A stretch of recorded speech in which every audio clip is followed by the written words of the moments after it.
I still remember the day my mother called me, her voice steady, her eyes full of that quiet wisdom only years and heartache can bring. The divorce papers were barely dry, and my world felt like it had been split in two. I kept replaying every moment, every argument, every what if, and if only. But she said something that stuck with me, something I didn't want to hear at first. She told me with her encouraging voice and said, "It's good you didn't have children with her. God has plans for you." At the time her words felt cold. I thought she was just trying to make me feel better, to patch over the emptiness with platitudes. I could hear her opening her Bible and she read Jeremiah chapter 29 verse 11. "For I know the plans I have for you, declares the Lord, plans to prosper you and not to harm you, plans to give you hope and a future."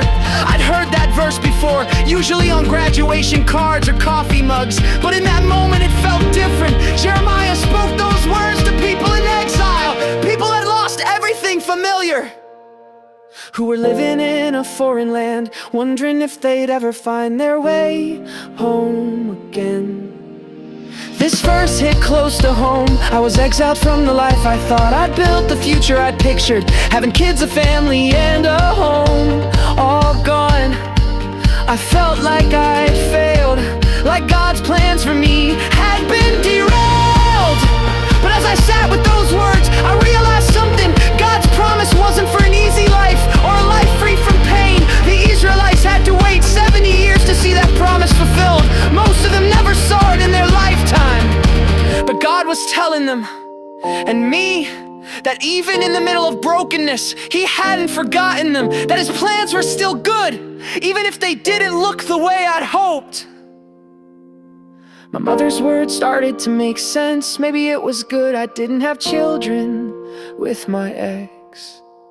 And not because children aren't a blessing, but because God was sparing me and maybe them from more pain. Maybe God was clearing the ground for something new. Maybe, just maybe, this wasn't the end, but a painful and necessary turning of the page. Jeremiah chapter 29 verse 11. Isn't a guarantee that life will be smooth, or that I'll get everything I want, but it is a promise that God is at work, even the mess that He can bring. Hope out of loss, a future out of ruins. I'm learning to trust that, to believe that my story isn't over, and that God's plans for me are still unfolding. Plans for hope, for healing, for a future I can't yet see. So I hold on to that. I take comfort in knowing that, like those exiles, I'm not forgotten. God's plans for me may not look like what I expected,